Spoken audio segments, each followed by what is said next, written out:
चूल्हे पर जो खाना बने उसकी बात ही कुछ और होती है। लेकिन आजकल तो गैस का जमाना है, लकड़ी पर भला कौन खाना बनाता है। लेकिन जो मजबूर है वो क्या ही करे। ऐसी ही एक कहानी है शीतल की। शीतल गांव की गरीब घर की लड़की थी। उसके माता पिता के पास ज्यादा पैसे नहीं थे, इसीलिए वो हमेशा से चाहते थे, हमारी जिंदगी तो खत्म होने को है, लेकिन हमारी बेटी शीतल को अच्छी जिंदगी मिलनी चाहिए। मैं शीतल की शादी शहर के किसी अमीर घर में करवाऊंगा। शीतल की पूरी जिंदगी आराम से बीतेगी। लेकिन किसी किसी को अमीरी और सुख इतनी आसानी से मिलते नहीं है। शीतल उनमें से ही एक है। खैर, बहुत कोशिशों के बाद शीतल की शादी शहर के एक अमीर घर में हो गई। उसके पति का नाम प्रफुल्ल था और उन लोगों का फैमिली बिजनेस था। प्रफुल्ल और उसका बड़ा भाई महेंद्र दोनों मिलकर फैमिली बिजनेस चलाते थे। उनकी माँ जानकी देवी बहुत ही गुस्से वाली औरत थी। पहले ही दिन जानकी देवी ने शीतल से कहा, देखो छोटी बहू, मुझे पता है कि तुम गरीब परिवार से हो। पता नहीं तुम्हारे घर में क्या होता, रात को 10 तरह के पकवान बनते हैं। जी माँ जी। तुम्हें वो खाना बनाना होगा, बना लोगी ना? जी माँ जी। शीतल रसोई में चली गई। वहाँ उसकी जेठानी कोकिला इंतजार कर रही थी। दीदी, हमें क्या क्या बनाने हैं? हमें नहीं बेवकूफ, तुझे बनाने हैं। ये ले लिस्ट और काम पर लग जा। मैंने बहुत खाना बनाया है, अब से खाना बनाने की जिम्मेदारी तेरी है। शीतल के हाथों जिम्मेदारी सौंप कर कोकिला आराम करने चली गई। शीतल अपने मायके में लकड़ी का चूल्हा इस्तेमाल करती थी, लेकिन यहाँ गैस था। पहले तो शीतल को थोड़ी सी दिक्कत हुई, लेकिन कुछ ही मिनट में उसने अपने आप को संभाला। जानकी बहुत खुश हुई। अरे वाह बहू, तुमने बहुत कम समय में खाना बना लिया। बड़ी बहू तो खाना बनाने में बहुत समय लगा देती थी। ऊपर से खाना बहुत स्वादिष्ट भी था। जानकी और प्रफुल्ल दोनों शीतल की तारीफ करने लगे। वाह शीतल, मानना पड़ेगा, तुम्हारे हाथों में जादू है। अब लग रहा है कि तुम्हें इस घर की बहू बनाकर एक अच्छा काम किया है। शीतल को लगने लगा कि अब उसके नसीब में सिर्फ सुख और खुशी ही है। लेकिन उसे नहीं पता था कि जानकी के मुंह से उसकी तारीफ सुनकर उसकी जेठानी मन ही मन चल रही है। बहुत तारीफ कर रही है बुढ़िया, बस इस बुढ़िया की मौत हो जाए, उसके बाद मजा चखाऊंगी सबको। कोकिला और महेंद्र ने सारा प्लान पहले ही तैयार करके रखा था। 1 महीने बाद अचानक से जानकी की तबीयत पूरी तरह से बिगड़ गई। लेकिन कुछ फायदा नहीं हुआ, जानकी की मृत्यु हो गई। महेंद्र और कोकिला इसी पल का इंतजार कर रहे थे। वो दोनों प्रॉपर्टी और बिजनेस हड़पने के लिए फेक कागजात तैयार करके ही बैठे थे। जानकी के अंतिम संस्कार के तुरंत बाद महेंद्र ने प्रफुल्ल से कहा, प्रफुल्ल, माँ ने सब कुछ मुझे लिख दिया है। अब से हमारा बिजनेस, ये घर, सब कुछ मेरा है। ये सुनकर प्रफुल्ल की रूह कांप उठी। अब ये क्या कह रहे हो भैया? माँ ने ऐसा कब किया? तुम झूठ बोल रहे हो। अच्छा, झूठ बोल रहा हूँ, तो फिर ये क्या है?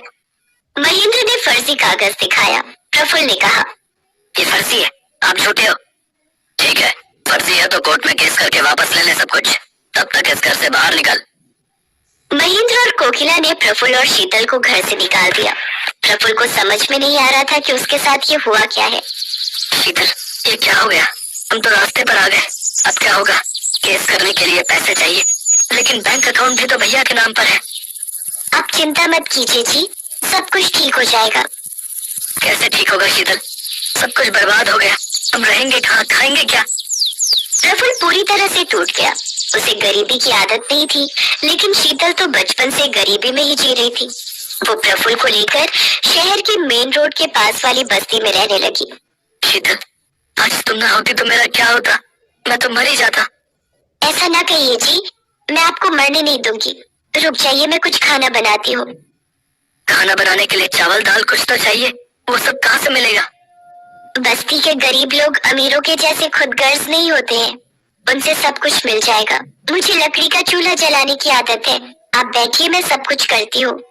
लेकिन खाना बनाओगी कैसे? यहाँ तो गैस सिलेंडर नहीं है। शीतल ने लकड़ी का चूल्हा बना लिया और फिर उस चूल्हे पर दाल चावल और आलू का चोखा बना लिया।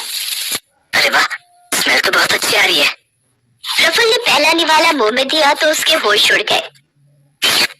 दाल चावल इतने स्वादिष्ट बनते हैं, ये मुझे पता नहीं था। इसमें लकड़ी के चूल्हे की एक स्मेल है, जिसकी वजह से खाना और भी अच्छा लग रहा है। प्रफुल्ल ने दाल चावल और चोखा पेट भर कर खाया और फिर काम की तलाश में चला गया। कुछ महीने मजदूरी करने के बाद उसने कुछ पैसा जमा कर लिया और फिर एक वकील को बुला लिया। वो वकील प्रफुल्ल की झोपड़ी में आया और केस की बातें करने लगा। उस वकील की फीस सुनकर प्रफुल्ल ने कहा, वकील साहब, मैं भी इतना पैसा तो नहीं दे सकता। फिर तो जीतना मुश्किल है। ठीक है, काम की बात तो होती रहेगी। अब वैसे वकील साहब, खाना खा लीजिए।